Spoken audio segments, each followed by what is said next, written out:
Hi, this is Charlie Calvert, and this is part 2 of a multi-part discussion of HTML.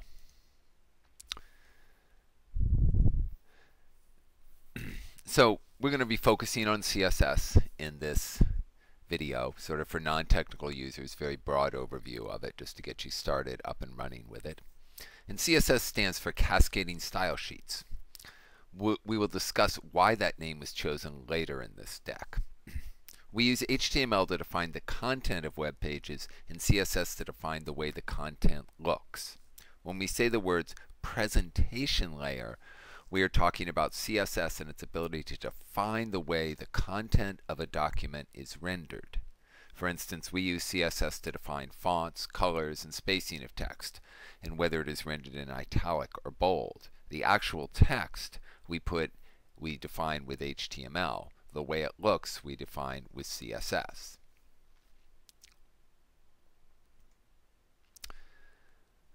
So there's various ways to structure an HTML document and the CSS file that defines its appearance. In the classic case, we put HTML in one file and CSS in one or more additional files. As you will see, there is a simple syntax designed to allow us to link CSS files into an HTML file. One HTML file can link in, if necessary, multiple CSS files. In fact, we can embed the CSS directly in an HTML file if we want to, but we're going to take up that case later in this talk. All right.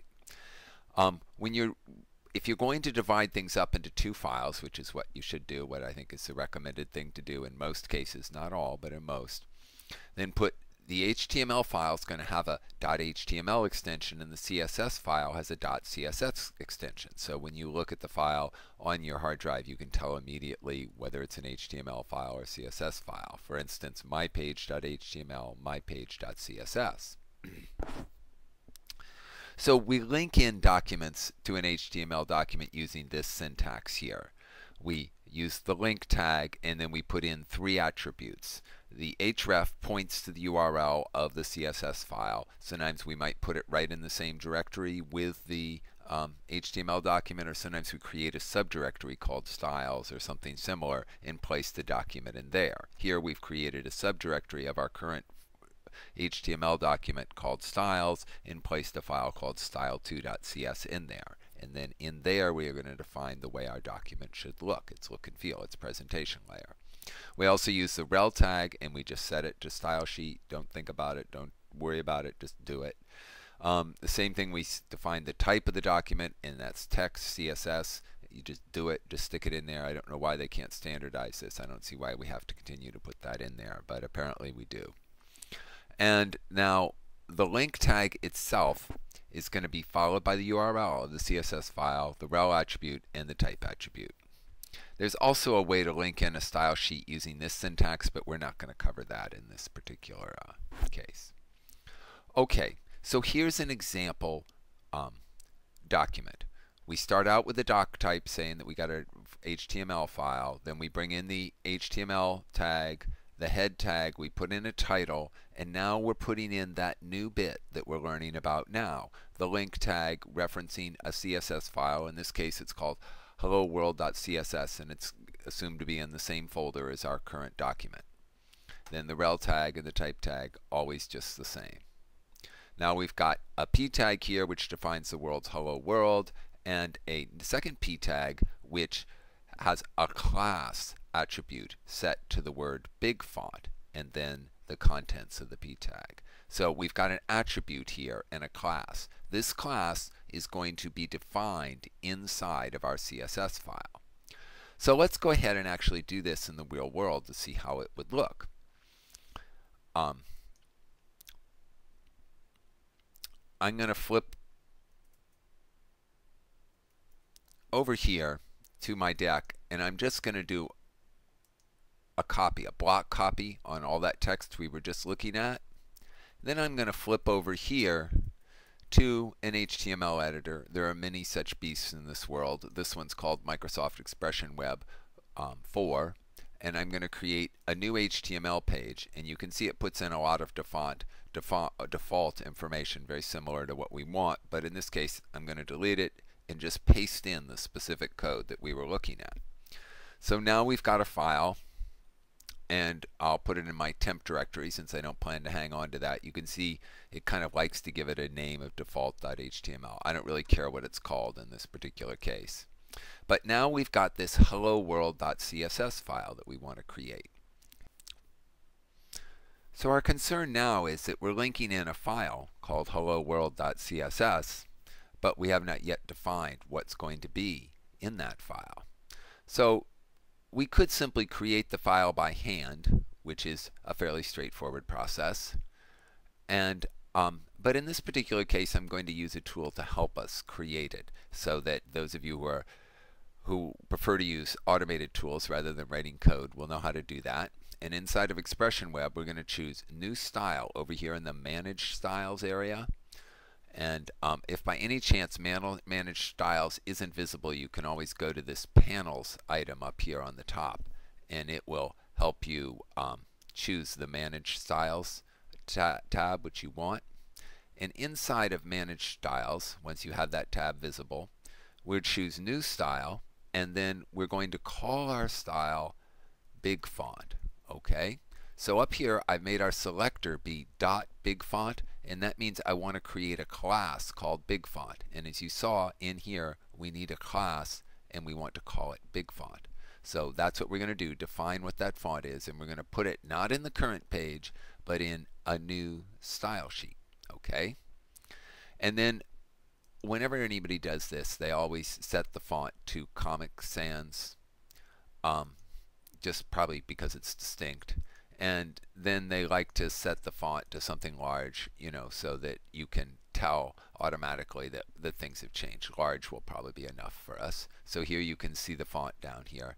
And then we can set the background to something distinctive, maybe a kind of, the dusky blues are always relatively safe things to do. So here's kind of a dusky blue background with a font on it, okay? And then we're going to put it in a new style sheet, and our whole style, all this stuff we've defined, is going to be called Big Font. So I click OK, and do you want to attach the style sheet? In this case, I've already really attached it. What they mean is, do you want us to insert this link in here for you? And I've already done it, so I'll say no. And now, as you can see, they've actually generated our CSS, the font family, Comic Sans, the font size large, and the background color, that dusky blue that we chose. So we'll save this file, and we're going to call it, if we can get the world to cooperate with us, hello world.css.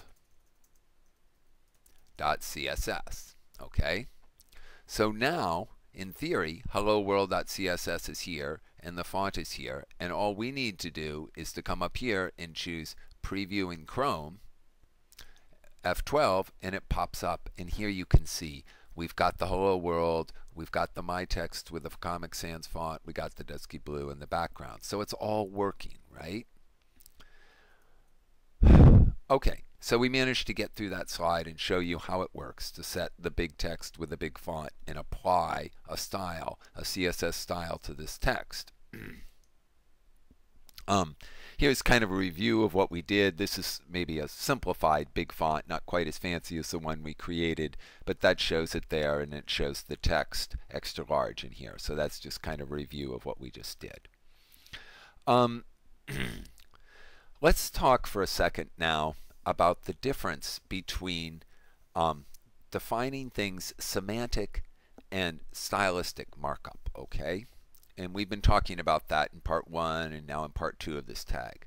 Suppose we had written this code right here, where we, instead of using a p tag, we just had a break saying let's move down to a new line, and instead of putting CSS in a separate file, we just said our style will be font Georgia, which would have changed the font, or comic font style, Comic Sans, and we could have defined things right there, ended our font style here, and put another break after it. We would have defined everything inside of our HTML file using what is frankly legal HTML.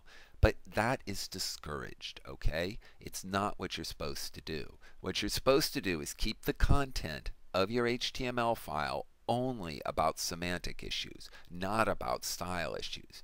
So you use a purely semantic tag, P, which tells you nothing else than that you're about to create a paragraph. Even though a browser might render it in a certain font and a certain style by default, all you're really saying, that's its choice. Your statement is simple. I just want to make this text be a paragraph text.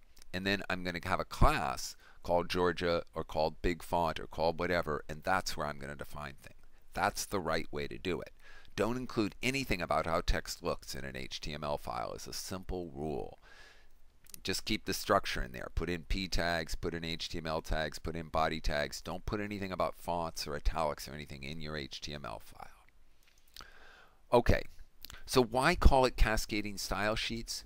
Well, it turns out that you can, as I say, link in multiple CSS files, so you could have multiple link statements in a head tag. So here's the way all that looks in practice. Do you see, instead of linking in just one file, I've linked in 3. And in the first one, I do the font family. And in the second one, I do the font size. In the third one, I do the background color, so that I'm actually linking in all 3. So big font, notice big fonts, we just keep adding on to what big font does in each one, okay? So it turns out that they cascade down, and big font is defined not by one file, but by all 3 files. So if I run this, as you can see, it looks just the same as it did when we put it all into one file. And now, okay, you can see what the font is here. And I'll go into, say, the third one, and I'll change the font family in there. Okay, I'll set it to something else. Say Gonzalez. I wonder if I'm spelling that right. And then if I do, then I press F. Then if I come back to our document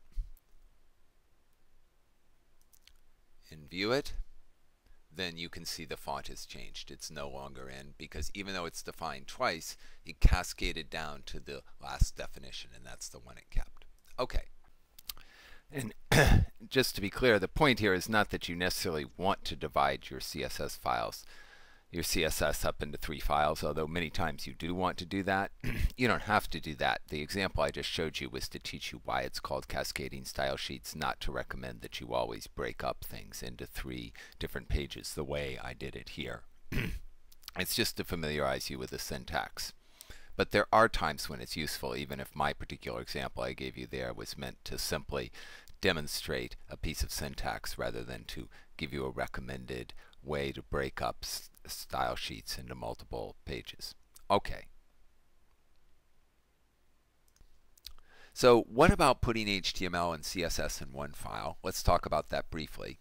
If you do this, I strongly recommend to at least put it at the top of an HTML file so that it's easy to find, perhaps preferably inside the head tag. I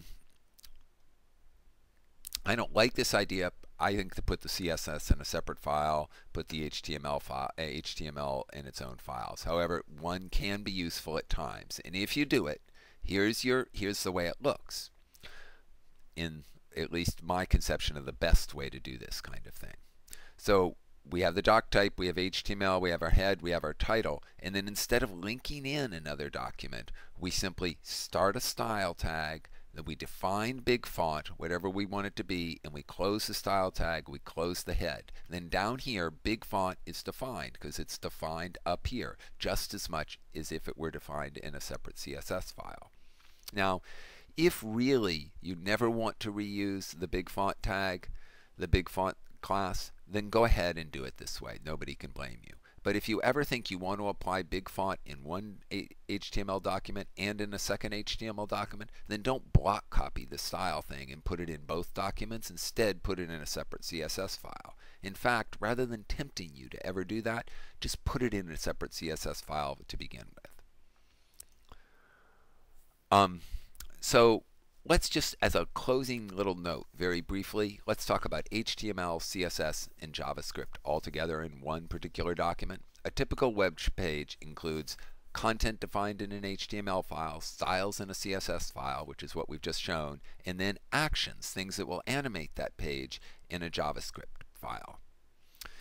As a general rule, it's not always true, but it's generally true that HTML and CSS usually define static content that just sits there on the page. And if you want to start adding text, deleting text dynamically, getting things to move around, then you put in JavaScript. That's a bit of a generalization, but it's the broad idea. I should probably also mention that I did just happen to show things taking place inside of one editor, but here's another editor. This one's called Notepad, and if we saved this thing as temp01.html, do you see that this editor does syntax highlighting? It's not a bad editor to use. It's perhaps not quite as powerful or convenient as Expression Web, particularly for beginners, but it's a very good, very potent editor. Visual Studio is another good editor. My only point is here, the editor you want to use is your choice. I tend to kind of default to Expression Web because I get it for free. If you don't get Expression Web for free and you get Dreamweaver for free, by all means use Dreamweaver. If you can get them both for free, then probably a lot of people would prefer Dreamweaver. It doesn't really matter. I'm not in the taste business. Pick whatever guy you like the most. All right, Charlie Calvert, thank you guys. Have a good day. Bye now.